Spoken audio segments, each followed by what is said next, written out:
नमस्कार दोस्तों, स्वागत है आपका आपके यूट्यूब चैनल लिटरेचर एक्सप्लेन पे। दोस्तों, मेरा नाम है दीपक सिंह और आज की इस वीडियो में डिस्कस करने जा रहे हैं विलियम शेक्सपियर की लिखी हुई सोनेट नंबर 25 के बारे में। इस सोनेट का फर्स्ट पब्लिकेशन 1609 के क्वार्टो एडिशन में थॉमस थॉर्पे के द्वारा पब्लिश किया गया था और यह सोनेट उन सोनेट्स की कैटेगरी में आती है जो फेयर यूथ यानी मिस्टर WH को डेडिकेट करी गई हैं। तो चलिए बिना किसी देरी के इस सोनेट को हम लाइन बाय लाइन डिस्कस करते हैं।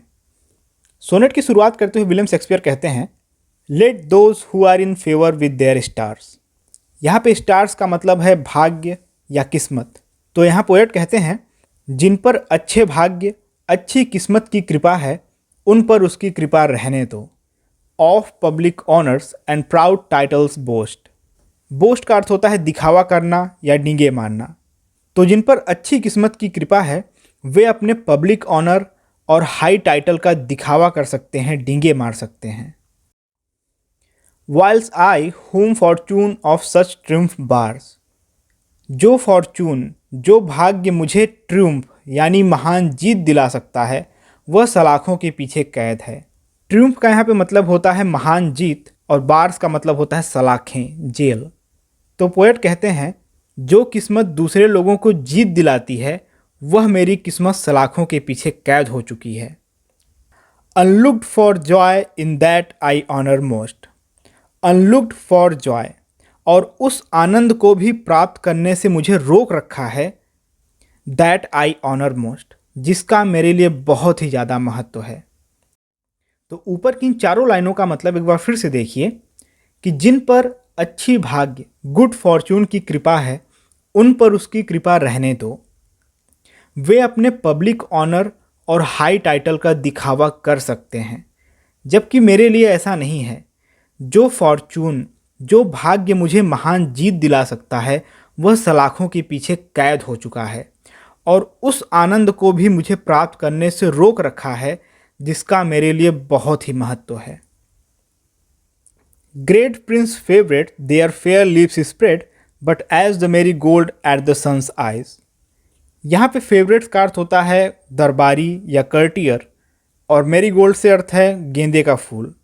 तो पोएट कहते हैं कि जो राजकुमार के दरबारी हैं वे गेंदे के फूल की तरह हैं। तो जैसे सूरज की रोशनी पड़ने पर गेंदे के फूलों के पत्ते खुल जाते हैं, वैसे ही राजकुमार के उन पर प्रसन्न रहने पर दरबारियों के भी पंख खुल जाते हैं, यानी उनमें बहुत ही घमंड आ जाता है और वो अपने सामने फिर किसी को कुछ नहीं समझते हैं। And in themself their pride lies buried. और प्रिंस के उन पर प्रसन्न रहने पर वे गर्व से फूले रहते हैं। तो ऊपर की इन तीनों लाइनों का मतलब है, जो राजकुमार के दरबारी हैं वे भी गेंदे के फूल की तरह हैं। जैसे सूर्य की किरणें पड़ने पर गेंदे के फूलों के पत्ते खुल जाते हैं, वैसे ही राजकुमार के उन पर प्रसन्न रहने पर दरबारी भी फूले रहते हैं और उनके प्रसन्न रहने पर वो हमेशा बहुत ही गौरवान्वित, बहुत ही घमंड से भरे हुए रहते हैं। फिर आगे पोएट कहते हैं, for at a frown they in their glory died. Frown का यहाँ पे अर्थ होता है किसी बात से इनकार कर देना।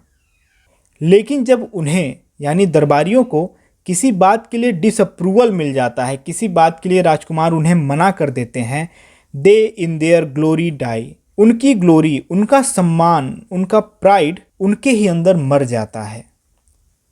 The painful warrior famous for fight after 1,000 victories once foiled is from the book of honor raised quite and all the rest forgot for which he toiled।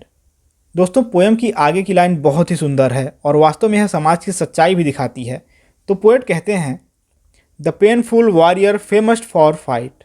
वह योद्धा जो दर्द में भी युद्ध किया हो, दर्द में भी संघर्ष किया हो, फेमस फॉर फाइट, और अपने कार्यों के लिए, अपने युद्धों के लिए प्रसिद्ध हुआ हो।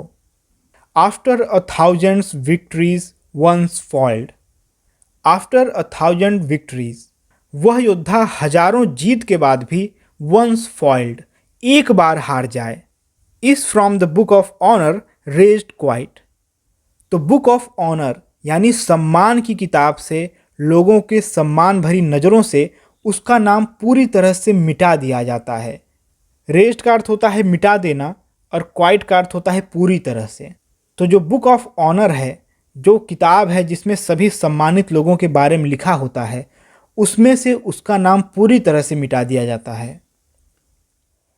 And all the rest forgot for which he toiled, और उसके अन्य कार्यों को भी भुला दिया जाता है जिसके लिए वह इतना परिश्रम किया था।